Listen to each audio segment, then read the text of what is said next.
Had a little argument with a electric pole. Electric pole one. I hit the snout.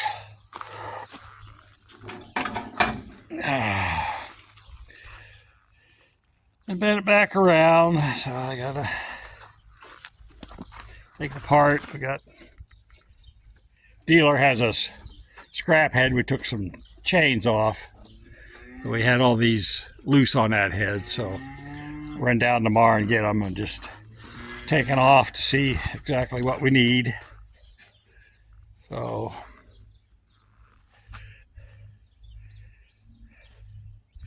just one of those things. Well, this is the status of the corn head. We got almost all of the mangled pieces off.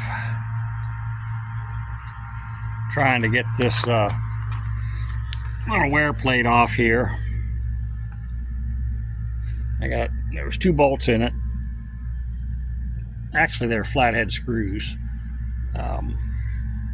with an Allen head. I got that one out. It's kind of a tight area. It's blind. You only have access through this hole and up at the top. I'm just keep heating and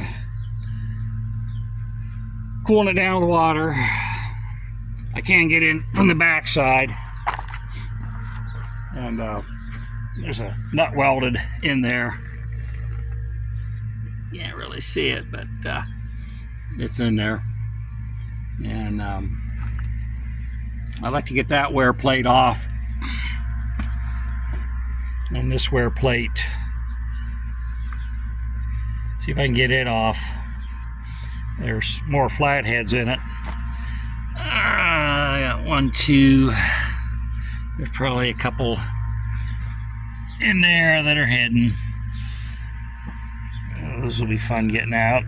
Maybe I got access to them from underneath. Or through there, maybe.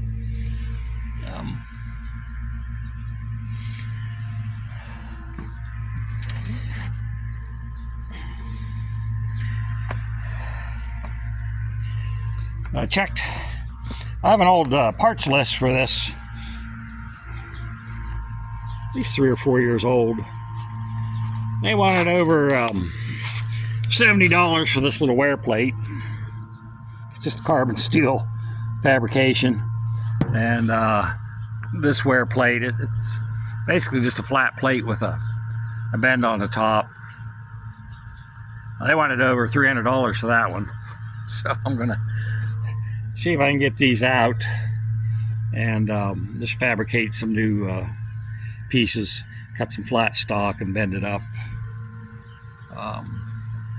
That's pretty high. We went down to the dealer where we gotten these chains from last fall, and of course the head guy wasn't there, so we'll have to go back. Left a note. He's supposed to call us, so we have a few things we need to transact down there. But that's just how it goes. Yeah, the weight's sitting here doing all right. I got some fittings and got another power washer. I'm going to clean those fittings off, and then that Oliver guy had a video about how to get rid of these swivels. I bought some fitting. I'm going to do it a little bit different, but almost the same as he showed. I just don't like buying those custom hoses. I'm going to do it with a few fittings and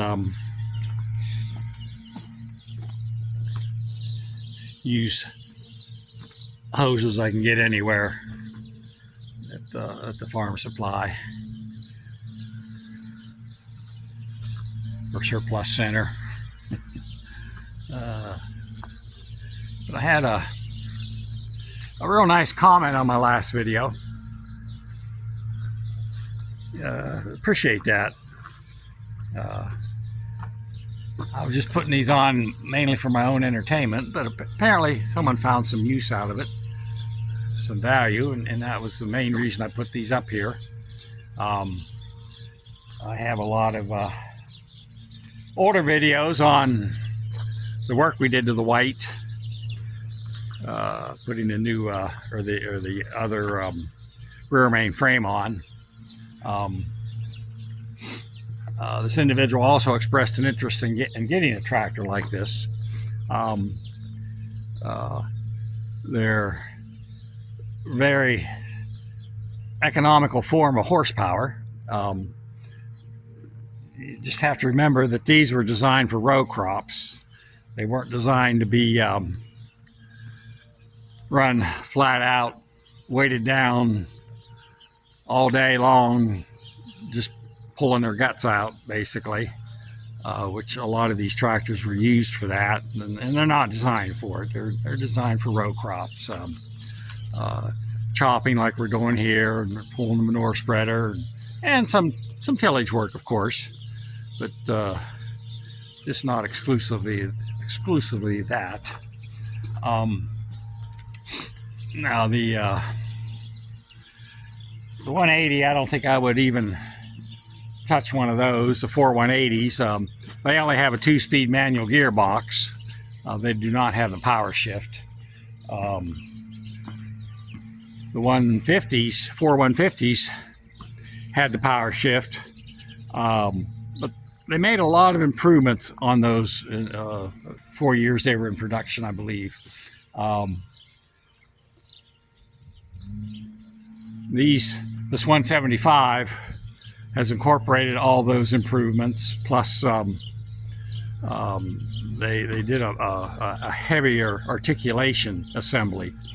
On the 4150, it's upside down. They only have one steering cylinder, and this assembly here is much lighter.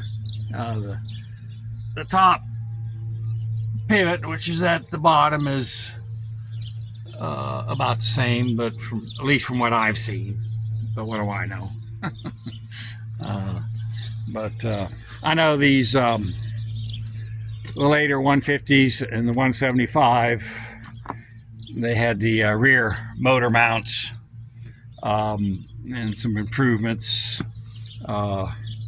in the quill shaft where the over-under mates up to the front mainframe. Just a lot of improvements. I think there were a lot of improvements made in the engine too, as Cat produced them over the years.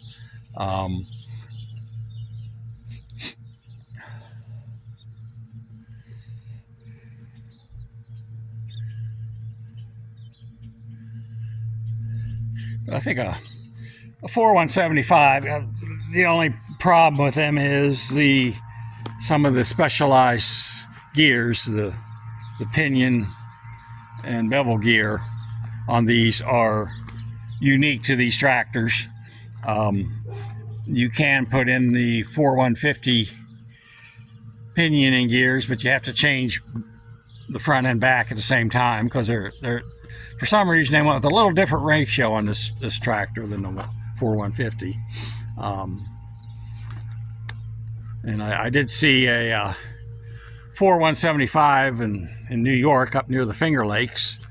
Someone had put a turbo 3208 in it, which is really even a better engine. The turbo blocks had some enhancements to them, the connecting rods and a few other things, which makes it a stronger engine. But if I was going to get another one, I look for another one, I'd probably look for a 210 or 225. These are the rear ends that were out of the 105 whites, and the the 210 and 225s, I believe they have the rear ends out of the two 135 whites. It's a heavier assembly. They have inboard planetaries, wet brakes, and they do have differential locks, which this tractor does not have. That's not saying this is a weak tractor. The rear end, I guess the white 2 105s are known for their toughness, and it's derived from the Olivers, which are known for their toughness. But it just a little newer, a little more modern, a little heavier. Some nice enhancements in the 210 and 225s. One thing on the 210s and 225s, they do not have a separate hydraulic and mainframe oil. This, of course, the mainframe has its own lubrication and oil system, and then the hydraulics have their own reservoir sitting on top of the mainframe. And the 210s and 225s, those are common, so a little simpler. You can't get leaks in these where you lose fluid from one system to the other, which I did change the seal that's responsible for that. It's in the pump drive. It's a dual seal. It's quite a robust seal.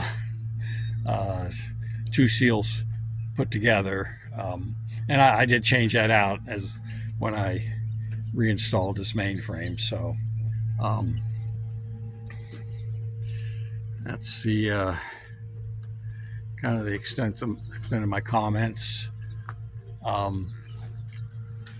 The individual said they wanted to see more of what I did, so there's plenty of projects I do around here, and some I've never shown that I can give updates on. I rebuilt my son's manure spreader.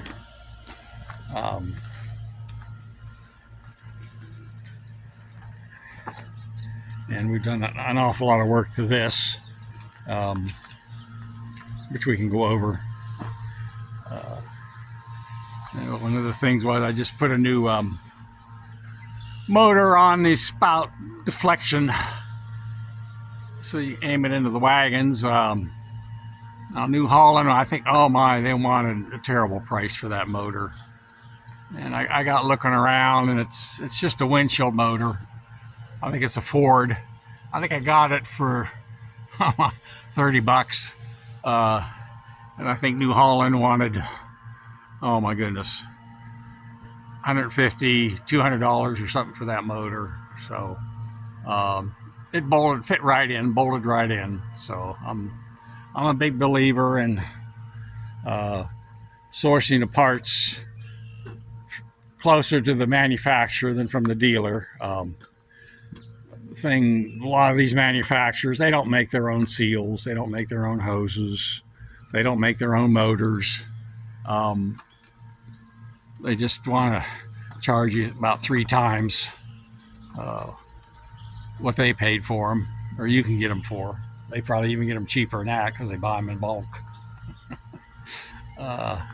One thing this unit has, I've been thinking about, it has a metal alert. These two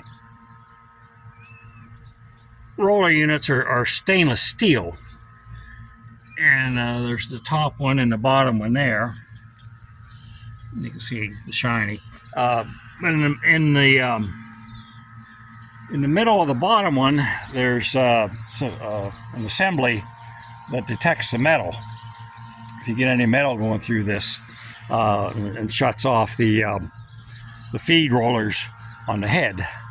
Well, they're known to fail, and they're very expensive to repair. up in the thousands of dollars. They make a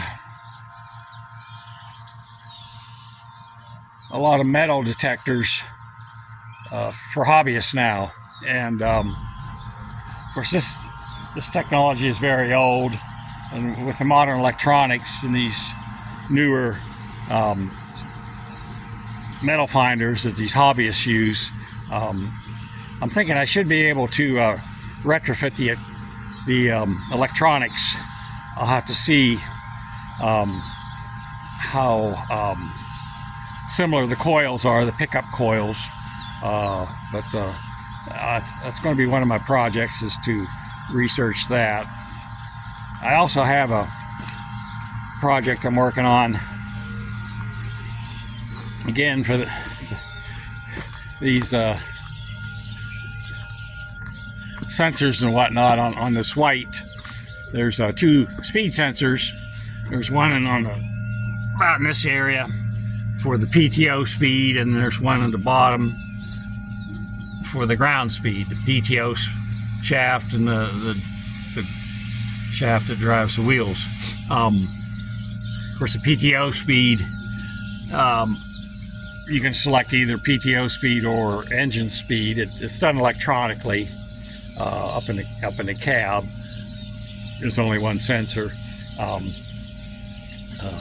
but these sensors, they're over $300 just for the sensor, where you can buy them on eBay for $20, $30. I have tried several different ones. I think I mentioned before the problem is the ohmage that White used. It's about a 500 ohm sensor. I've tried some lower, around 200-300 ohm, and some 800-900 ohm sensors, and they didn't work. But I did finally get a pretty close to 500 ohm sensor. So I'm going to be modifying. I got a 3/4 inch thread SAE hydraulic plug, the ones that have the O-ring. That'll thread into where the sensor was, and then I'll drill and tap the center of that. This new sensor is smaller. I don't think the physical size of it matters. It's more the number of turns and the wire size. But since this is just a signal, I don't think the wire size. I think it's mostly just the number of turns, which would be indicative of the ohms. So I'll be talking about that a little bit. And the air conditioning, I have the compressor out right now on this tractor. It was bad. Someone had put a modern style compressor on, not the old Frigidaire compressor, but it had one of the pistons. They have kind of a squash plate, and the pistons mount with kind of a ball socket where they connect to the squash plate, and one of those had popped apart. So yeah, my plan is to get the air conditioning working too, and get the cab relined with the new cab kit. Although I don't think I'll buy a cab kit. The floor of my tractor, I put in a stall mat, which really is much better. The original floor mat has a fiberglass mat underneath that traps moisture and never dries out. This is just a solid rubber. The only mistake I made in putting this in was I used the old one as a pattern, and it didn't fit very well. I should have cut cardboard and made my own pattern, because I ended up having to fill in places where the mat was short and gaps and whatnot. So, but this door, I got a piece of rubber in it. The piece I had left over. It's just kind of a test piece right now. They say Gorilla Glue and steel works very well to glue rubber to steel. So I might just glue these in, or I might make a separate panel, maybe out of a light gauge steel or a thin, high quality plywood, and attach glue the mats to that, and then install those in with some fasteners. So I haven't quite made my mind up on the ceiling. And of course, the 210 cabs, they wrapped those posts. Their cab kit comes with additional foam that's wrapped around the posts. But I saw Rural King had some thinner rubber. It's about half as thick as this stall mat. I might get some of that and see if I can wrap those, just to try to make things as quiet as possible.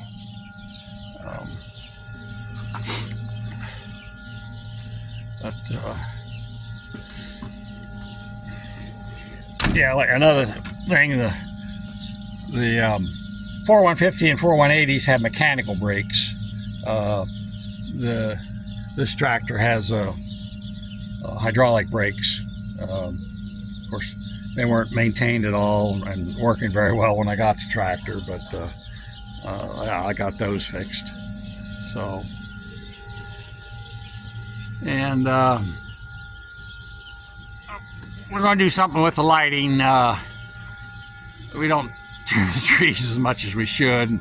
I've knocked off most of those lights, so I'm trying to come up with an armored light of some sort, LED type light, armored so the tree limbs don't take it off.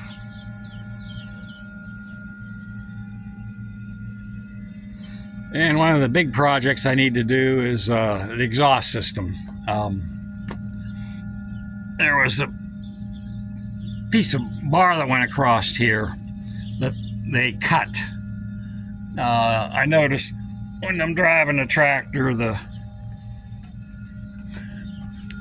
exhaust is not centered in the hole in the hood. So I think someone has cut that for some reason. Probably when they cobbled up these exhaust pipes, they leak real bad. There's a V-clamp here where the exhaust pipe attaches to the manifold. These are undersized. They're only 2-inch. You can see how they kind of jammed them in there and shimmed them in there somehow. But I believe they're 2 3/4-inch tubing, which is a little odd for exhaust systems, but I've measured these, and that's just seems to be what it is. So I want to fabricate a whole new exhaust system on both sides, put the thermocouples back in. Again, I found a place I can get the thermocouples quite cheaper. They're made for diesel trucks. They have the proper ohmage, that the electrical specs that come with the tractor in the specification book. That specification book does give you a lot of good information for trying to deduce what a sensor is. And I also I put in a new water sensor, which looks like it's leaking a little bit. I wonder if I did that when I had that. I was working on a fuel tank. I had the hood off.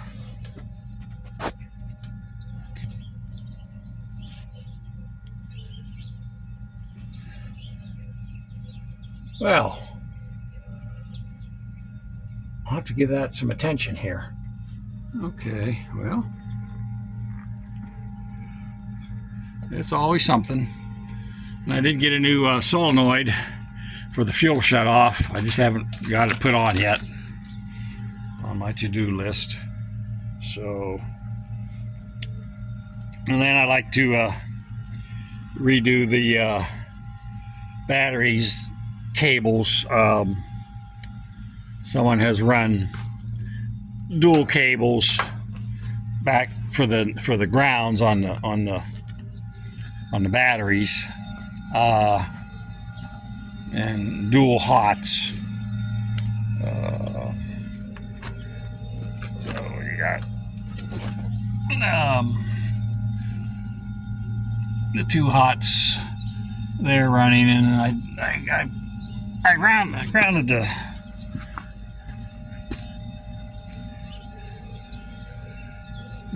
battery grounds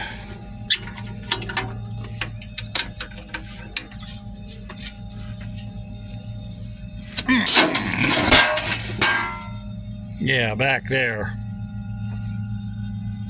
They had them run somewhere. White originally had them grounded somewhere in this area, but they had cables that had two lugs on them. So looks like I gotta be kind of careful with that step when you open it. They got one of those stupid clamp-on battery terminals is pretty close to the step when you open it up.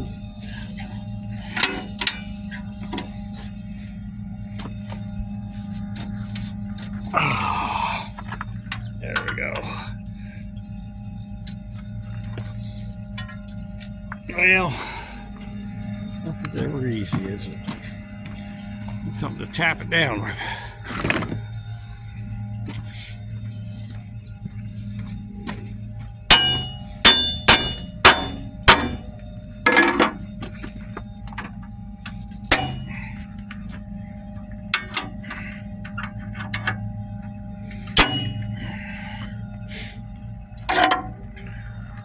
South Go style latches. So that's about it. So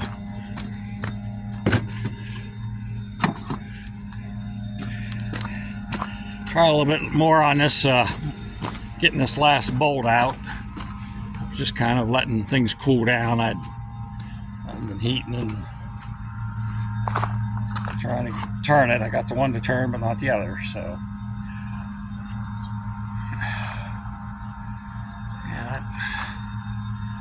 Cover got bent. I'll have to straighten that out. Take it home and put it in the press. Makes the feed roller look crooked.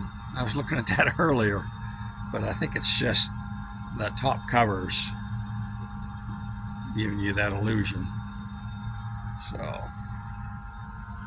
all right, onward and upward.